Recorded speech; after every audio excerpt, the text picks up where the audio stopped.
आपके पास आ रहा हूँ, अपने को अनम्यूट कर लीजिएगा। 3 दिन के डेवलपमेंट को आप देख रहे हैं। आंदोलन आपने देखा, 74 का आंदोलन था, उसके बाद जो इस आंदोलन की बात एक और छूट रही है, मंडल का आंदोलन था, उसमें भी बहुत तोड़फोड़ हुई थी, लेकिन तब राष्ट्रीय संपत्ति की चिंता नहीं कहती। लेकिन ये पूरे देश की राजनीति पे इसका असर पड़ता जा रहा है जी। देखिए, दो तीन चीजें अभी बातचीत में आई हैं। एक तो जो अनिल जी ने कहा और बाकी लोगों ने कहा। एक तो बिहार का मुद्दा है। तो ये हमको मान के चलना चाहिए कि नीतीश कुमार और भारतीय जनता पार्टी के बीच में जो संबंध है वो खत्म हो चुका है। और ये अभी जरूरत के हिसाब से बना हुआ है। मतलब राष्ट्रपति का चुनाव, उसके बारे में भी मैं बहुत निश्चिंत नहीं हूँ कि वो किस तरफ जेडीयू के वोट जा सकते हैं। या 2024 के चुनाव में मुझे नहीं लगता है कि जेडीयू भारतीय जनता पार्टी के साथ मिलकर चुनाव लड़ेगी। दूसरा मुद्दा यह है कि बिहार, दो 1974 में हम लोगों ने जो देखा बिहार में, बिहार की राजनीति देश की राजनीति से अलग है। और ये जो आंदोलन है, ये बिहार के आंदोलन सत्ताओं को बदलने के लिए माने जाते हैं। दो 1974 में के आंदोलन की ही देन है कि आज हम जो गैर भाजपाई, गैर कांग्रेसी सरकारें केंद्र में जो देख रहे हैं, राज्यों में देख रहे हैं। तो ये 1974 के आंदोलन की देन है। उसके बाद ही देश में परिवर्तन का दौर चालू हुआ। तो ये बिहार का जो आंदोलन है, ये काफी उस हिसाब से देश की राजनीति के लिहाज से काफी मैं महत्वपूर्ण मानता हूँ। नीतीश कुमार जानते हैं, बिहार के आंदोलन के परिणाम जानते हैं। वो कतई नहीं चाहेंगे कि वो छात्रों के खिलाफ जाकर उनके खिलाफ कोई भी ऐसी कार्रवाई करें। अगर ऐसा वो करते हैं तो उनकी सरकार चली जाएगी। उनकी न सिर्फ सरकार चली जाएगी, नीतीश कुमार का राजनीतिक भविष्य और जेडीयू का राजनीतिक भविष्य भी खत्म हो जाएगा। तो ये तो मानकर चलिए कि नीतीश कुमार केंद्र के कहने से या जायसवाल साहब के कहने से कोई काम नहीं करेंगे। अब देखिए, राष्ट्रीय राजनीति पर इसके असर की बात यह है कि नोटबंदी की तरह, कृषि कानूनों की तरह, सीएए की तरह एनडीए के साथ कोई बातचीत का सिलसिला केंद्र सरकार करती नहीं है। मोदी जी ने कोई अपने एनडीए के जो भी बचे कुचे घटक दल हैं उनके साथ बैठ के कोई बात नहीं की। करना करना चाहते ही नहीं है वो। ये एक तरफा फैसला है। सवाल ये है कि मैं, ये जो बातें कही जा रही है इस पूरी योजना को लेकर, जो कह रहे हैं कि पेंशन का मामला बता रहे हैं, रैंक का मामला बता रहे हैं, संतोष भारती कह रहे हैं कि कैसे लड़ाई लड़ेंगी, सेनाएं कमजोर होंगी, वो मुद्दा मैं उसको अभी ध्यान में नहीं ले रहा हूँ। मैं इसलिए नहीं ले रहा हूँ कि बड़े जो लड़ाइयाँ हैं बहुत हाईटेक हो गई हैं, और उसमें थल सेना की कितनी ज़रूरत अहम रह गई है, और जो आगे आने वाली लड़ाइयाँ हैं उसमें हमारी सेना में किस तरह के लोगों की कितनी ज़रूरत है, वो काफ़ी विवाद का विषय है और चर्चा का विषय है। मैं इस पूरी योजना को लेकर ही मेरे मन में शंकाएं हैं। वो शंकाएं ये है कि इस समय जब देश में हजारों तरह की समस्याएं चल रही हैं और सरकार घिरी हुई है चारों तरफ, और राष्ट्रपति पद का चुनाव भी है, नुपुर शर्मा के बयान से जो पूरा बुलडोजर का तंत्र बाहर निकल आया है वो है, जनरल एक असंतोष है पूरे देश में। राहुल गांधी को आप लगातार पूछताछ कर रहे हैं। विपक्षी दलों के साथ केंद्र का कोई संवाद नहीं है। हालांकि राष्ट्रपति पद के चुनाव को लेकर मोदी जी ने नड्डा और राजनाथ सिंह को लगाया, पर उसका कोई परिणाम निकला नहीं, कोई बातचीत करने को तैयार नहीं है। ऐसी स्थिति में इस तरह की योजना को लाने के पीछे क्या कारण होना चाहिए?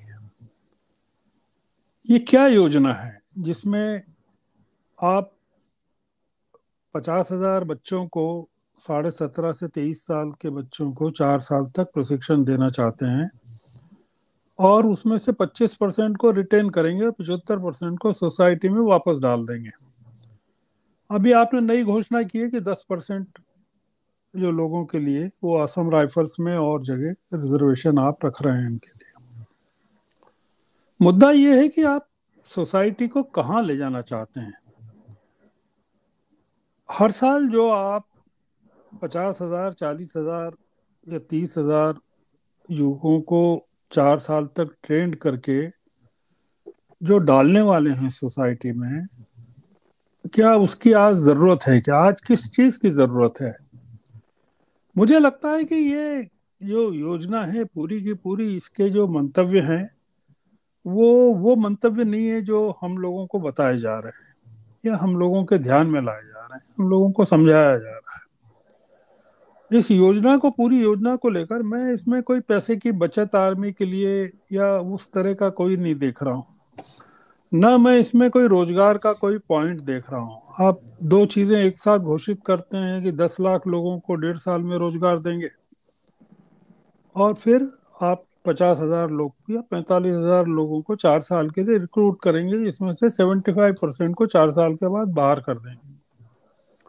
दोनों में कोई साम्य नहीं है, दोनों का रोजगार से कोई लेना देना नहीं है। मतलब एक योजना तो रोजगार मूलक है, पर इस योजना को मैं रोजगार का कोई साधन नहीं मानता हूँ। तो ये जो छात्रों के बीच में असंतोष है, ये इसको एड्रेस करने के लिए सरकार ने कोई प्रयास ही नहीं किया और न विपक्षी दलों को यकीन में लिया। अभी भी सरकार वही गलती कर रही है जो नोटबंदी को लेकर की, या कृषि कानूनों को लेकर की, या नागरिकता कानून को लेकर की। वो तमाम तरह की जो एक व्यवस्था है जिसमें एक आदमी के फैसले होते हैं और पूरे देश पर लागू किए जाते हैं, तो ये उसकी कीमत देश को देना पड़ रही है। ये आंदोलन देश की राजनीति को बहुत प्रभावित करेगा, मेरा ऐसा मानना है। ये आंदोलन जी। शांत हो जाए, छात्र चुप हो जाएं, उसके बावजूद जो मन में एक भय बैठ गया है। आप बताइए कि देश में कम से कम 10 करोड़ बेरोजगार हैं, एक मोटे अनुमान के साथ। हालांकि जो संख्या बताई जाती है वो 45 करोड़ के करीब बताई जाती है, और ये कहा जाता है कि उसमें से आधे लोगों ने नौकरी ढूंढना बंद कर दिया है। आप 10 करोड़ भी अगर बेरोजगार हैं, और उन 10 करोड़ में आप केवल 10 लाख लोगों को 1.5 साल में नौकरी देंगे, मतलब आप 1.5 साल के अंदर 100 लोगों में एक आदमी को नौकरी देंगे। आप कल्पना तो कीजिए कि देश में बेरोजगारी का, फ्रस्ट्रेशन का, असंतोष का डायमेंशन क्या है। और सरकार जो 2 करोड़ नौकरियां देना चाहती थी साल में, वो 1.5 साल में 10 लाख नौकरियां देने वाली। सुशील कुमार मोदी का बयान है अभी ट्विटर पे 2 दिन पहले। उन्होंने कहा है कि इस सरकार ने 7 साल में 7 लाख 6,98,000 नौकरियां क्रिएट की, मतलब एक साल में 1 लाख नौकरी। आप सोचिए कि इतने बड़े देश के लिए इस सरकार के पास क्या योजना है। तो ये जो छात्र नाराज हैं, ये एक व्यापक असंतोष को लेकर है, और ये अग्निपथ योजना से उनको एक स्टिमुलेंट मिल गया है। कोई भी विपक्षी दल इस समय इस स्थिति में नहीं है कि वो नाराजगी जो छात्रों की है, या अग्निपथ को लेकर, या अग्निवीरों को लेकर जो मन में क्रोध है। हिंसा बिल्कुल नहीं होनी चाहिए। सोनिया गांधी ने भी अपील की है कि वो हिंसा के खिलाफ हैं। आज ही उनका बयान आया है, अस्पताल से बयान आया है। पर ये मामला आप बताइए कि ये केंद्र सरकार की जिम्मेदारी है कि नहीं कि वो इस हिंसा को एड्रेस करे, छात्रों से बात करे, उनके बीच जाए, नीतीश कुमार को बुला के बात करें। तो नीतीश कुमार के खिलाफ अगर जायसवाल बयान दे रहे हैं, तो नीतीश कुमार एनडीए के घटक हैं, उनसे देश के प्रधानमंत्री, गृह मंत्री क्यों नहीं बात करना चाहते हैं? तो ये मामला काफी गड़बड़ा गया है। इसका केवल एकमात्र हल ये है कि इस योजना को तुरंत प्रभाव से, बजाय संशोधन करने के, 21 से 23 साल उम्र कर दी, रिटेंशन को लेकर नई चीजें बताई जा रही है, इसको तुरंत वापस लेना चाहिए, देश हित में वापस लेना चाहिए।